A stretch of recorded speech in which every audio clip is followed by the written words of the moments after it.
하나님의 말씀 같이 봅니다. 에스겔 36장 말씀입니다.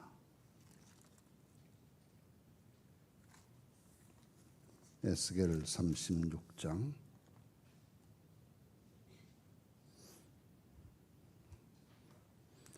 인자야, 너는 이스라엘 산들에게 예언하여 이르기를, 이스라엘 산들아, 여호와의 말씀을 들으라.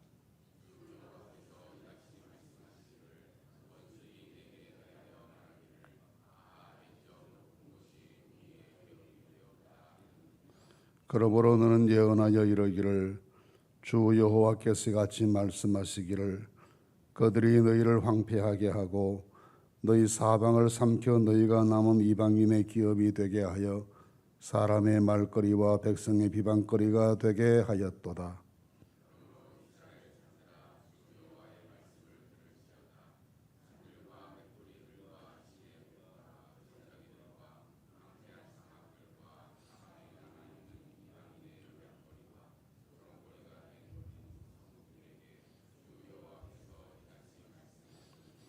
주 여호와께서 같이 말씀하시기를, 내가 진실로 내 명렬한 질투로 남아있는 이방인과 에돔 온 땅을 쳐서 말하였노니, 이는 그들이 심히 즐거워하는 마음과 멸시하는 심령으로 내 땅을 빼앗아 노력하여 자기 소유를 삼았습니다.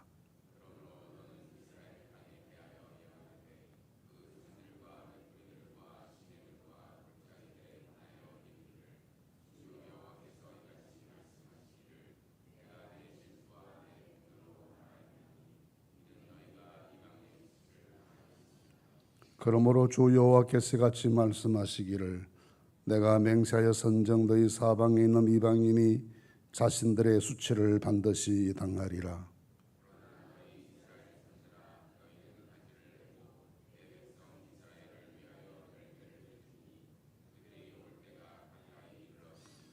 내가 돌이켜 너희와 함께 하리니 사람이 너희를 갈고 심을 것이며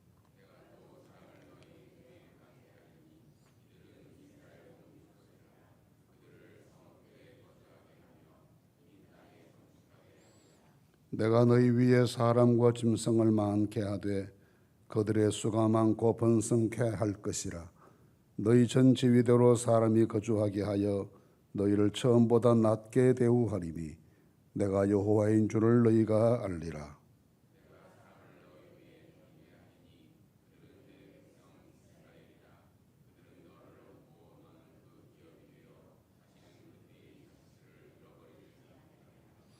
주 여호와께서 같이 말씀하셨느니라. 그들이 너희에게 이르기를, 너는 사람을 삼키는 자여 내 나라 백성을 제거한 자라 하거니와,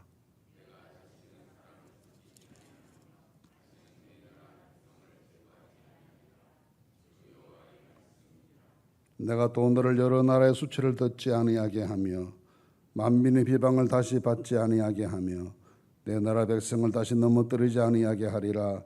주 여호와의 말씀이니라 하셨다 하라.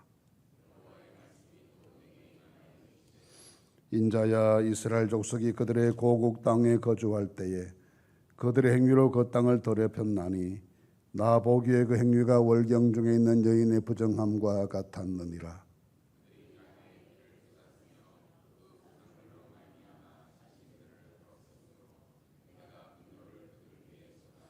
그들을 그 행위대로 심판하여 각국이 흩으며 여러 나라에 해쳤더니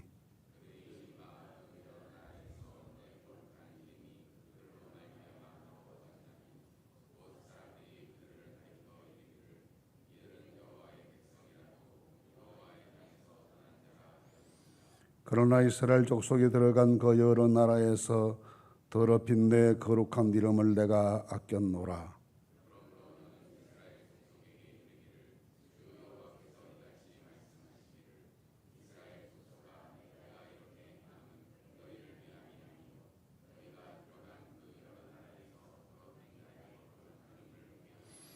여러 나라 가운데에서 더럽혀진 이름 곧 너희가 그들 가운데에서 더럽힌 나의 큰 이름을 내가 거룩하게 할지라.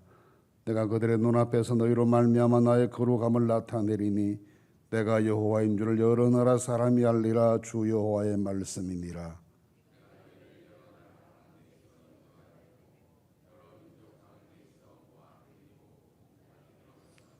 맑은 물을 너희에게 뿌려서 너희로 정결하게 하되 곧 너희 모든 더러운 것에서와 모든 우상 숭배에서 너희를 정결하게 할 것이며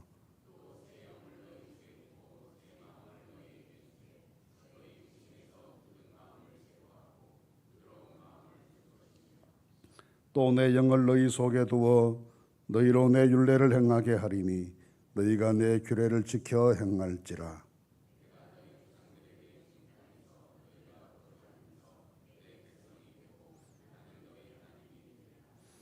내가 너희를 모든 더러운 데서 구원하고 곡식이 풍성하게 하여 기근이 너희에게 닥치지 아니하게 할 것이며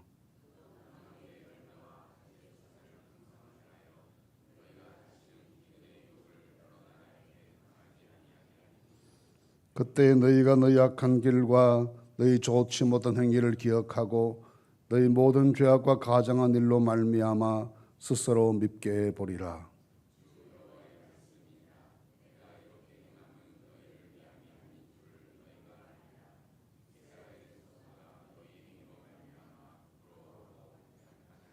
주 여호와께서 같이 말씀하셨느니라. 내가 너희를 모든 죄악에서 정결하게 하는 날에 성읍들에 사람이 거주하게 하며 황폐한 것이 건축되게 할 것인즉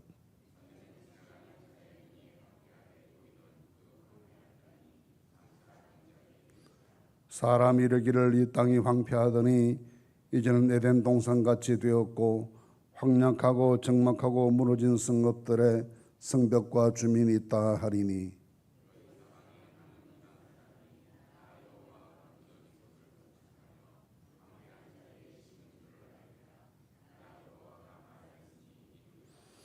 주 여호와께서 같이 말씀하셨느니라.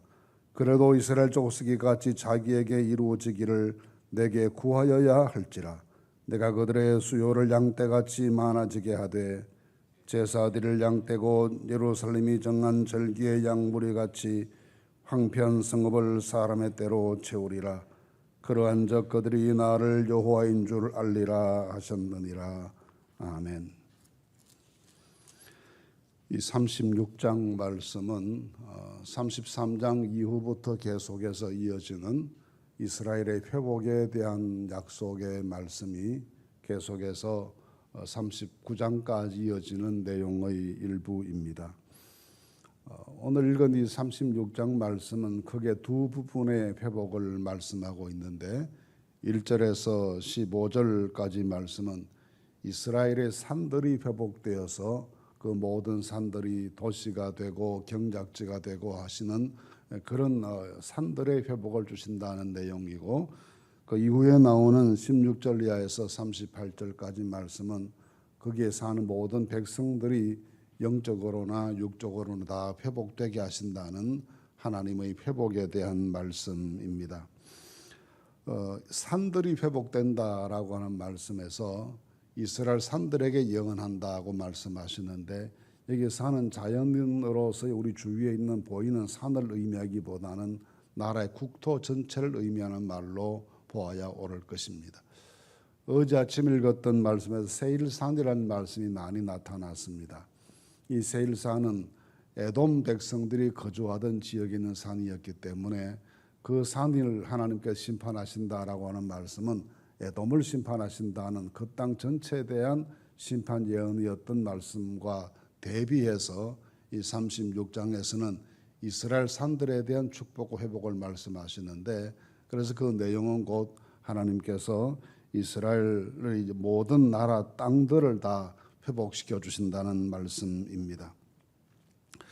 현실적으로 보면 이미 그 땅이 바벨론에게 점령당했고 예루살렘까지도 다 무너졌고 그리고 점령자가 조용히 와서 그렇게 점령을 했겠습니까?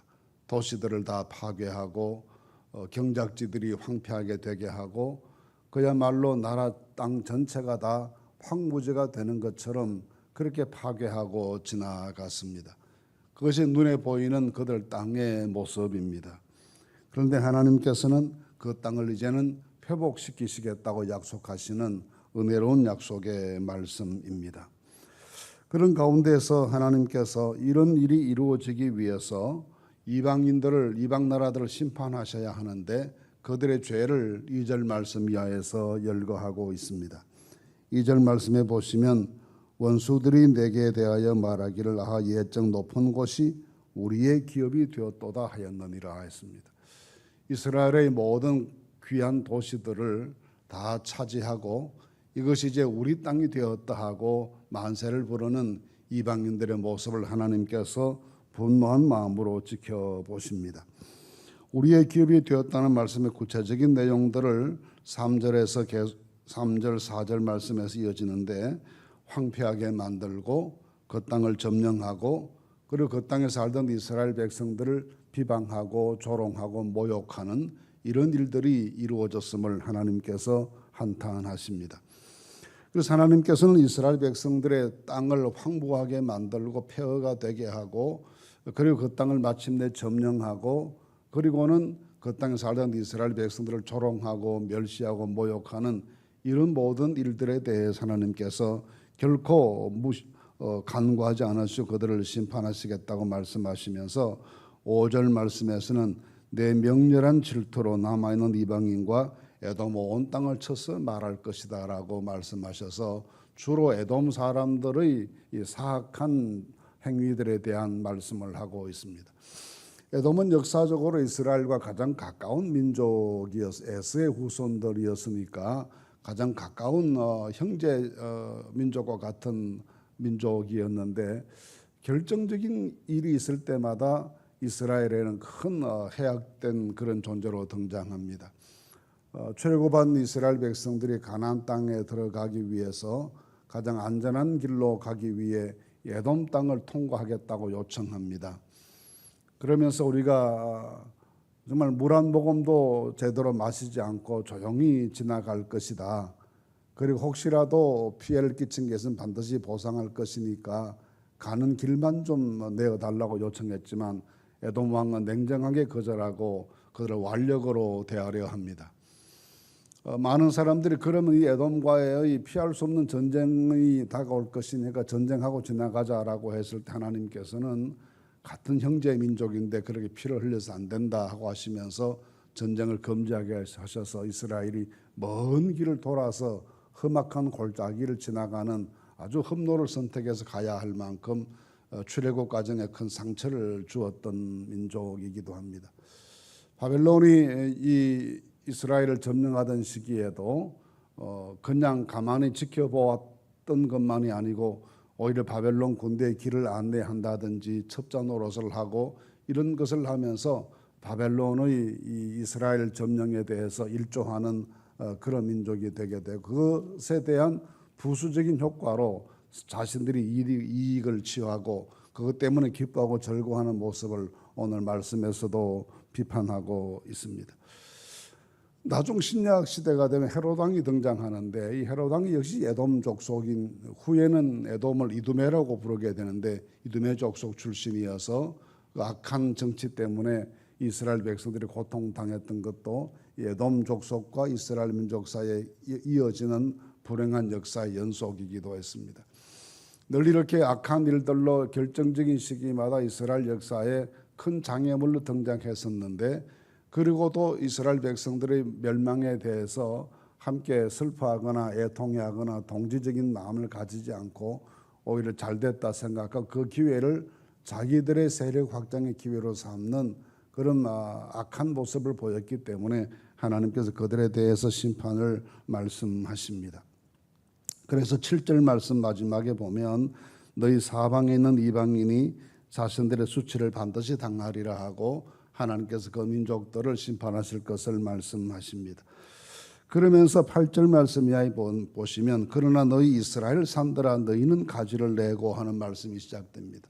그렇게 이스라엘을 점령해서 그 땅을 황폐하게 만들었던 이방 세력들에 대해서 심판을 예고하신 다음에 이어지는 말씀은 이스라엘 산들, 이스라엘의 모든 국토, 모든 땅들이 다 하나님이 주시는 회복의 은혜를 입을 것이라고 말씀하십니다.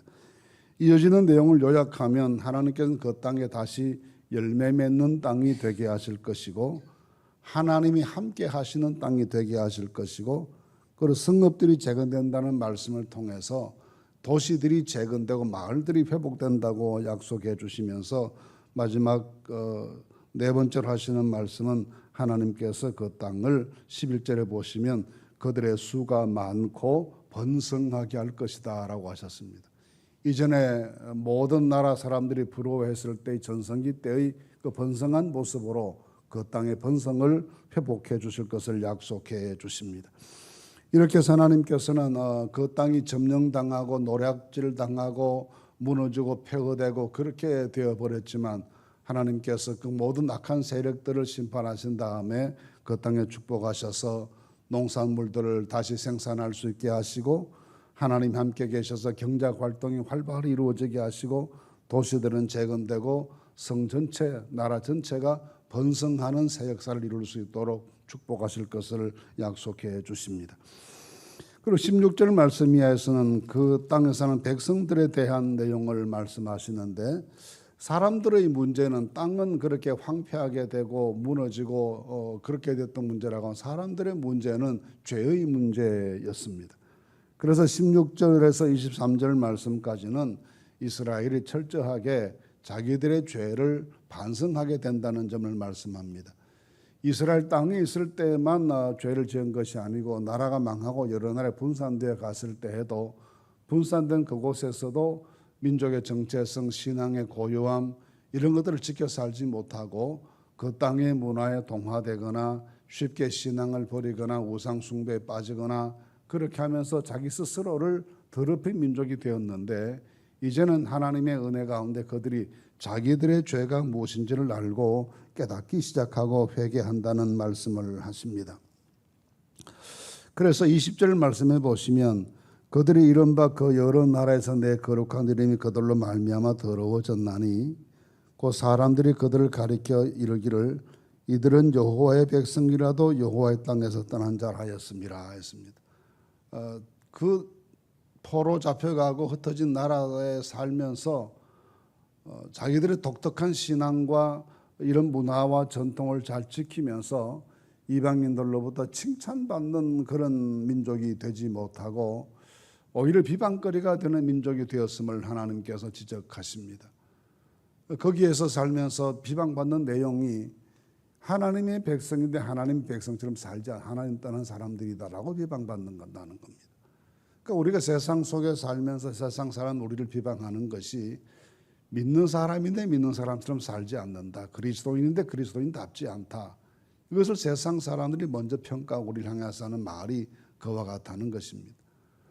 세상의 일반적인 비기독교인들은 우리가 가장 기독교인답게 살 때 기독교적일 때 칭찬하는 것이지 우리가 세상과 적당히 타협해 살아가는 것을 보고 겉으로는 인간적이다 소통이 잘 된다 그렇게 말할지 몰라도 내면적으로는 오히려 비웃고 비방하는 일이 그것 때문에 이루어지게 되는 것입니다.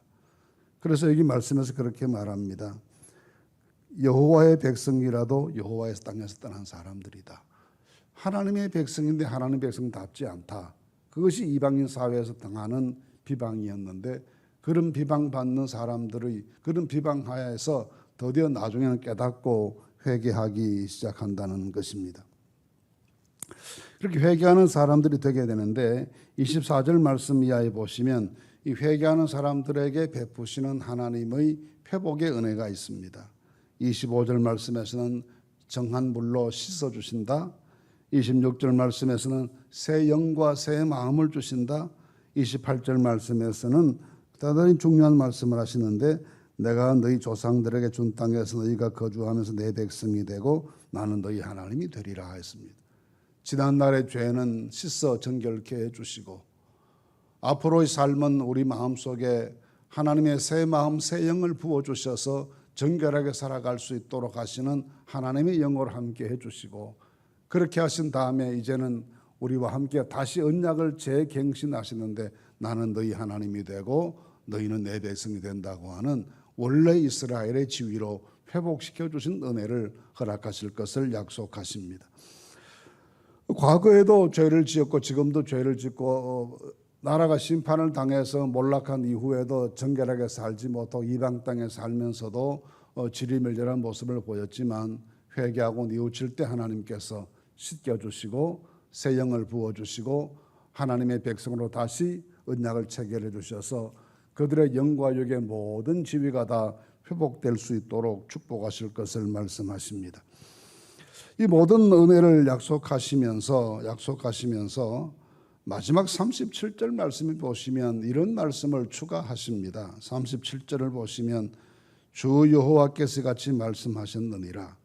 그래도 이스라엘 족속이 이같이 자기들에게 이루어 주기를 내게 구하여야 할지라 했습니다. 하나님께서 이들을 사랑하는 마음이 충만하시고 어떤 과정을 통해서라도 이 백성이 회복되기를 원하시고 그렇게 해주시기를 원하시는 간절한 마음이 회복되기를 희망하는 이스라엘 백성들의 마음보다 그들을 회복시키고자 하신 하나님의 마음이 더 간절하지만 그럼에도 불구하고 한 가지 조건을 제시하십니다. 내게 구하여야 이 일이 이루어진다. 하나님께서 우리에게 주시는 것이 평강이고 하나님께서 우리가 번성하기를 원하시고 거룩한 성도들답게 능력 있게 살아가는 것을 정말 원하시지만 그 일이 이루어지는 과정 속에서는 우리가 구하여야 그 은혜를 주신다는 것입니다. 능력이 부족하셔서도 아니고 우리를 시험하시기 위해서도 아니고 그런 과정을 통해서 은혜를 베풀어 주셔야 이루어지는 모든 일들이 하나님의 은혜인 줄 알고 하나님께 영광을 돌리게 되지 저절로 이루어지게 되면 마치 자기 공로로 된 것처럼 생각해서 또 죄를 지을 수 있기 때문에 구하여야 주신다고 하셨습니다. 우리를 향하신 하나님의 뜻은 선하고 아름답고 복되고 행복한 것입니다. 저절로 이루어지기는 하지 않습니다. 구하여야 주신다고 하셨습니다. 오늘 아침도 그런 믿음을 가지고 구하시는 이 아침이 되시기를 간절히 바랍니다. 구할 때 들으시고 응답하시고 이루어지게 하신 하나님의 축복이 우리와 함께 하실 줄로 믿습니다.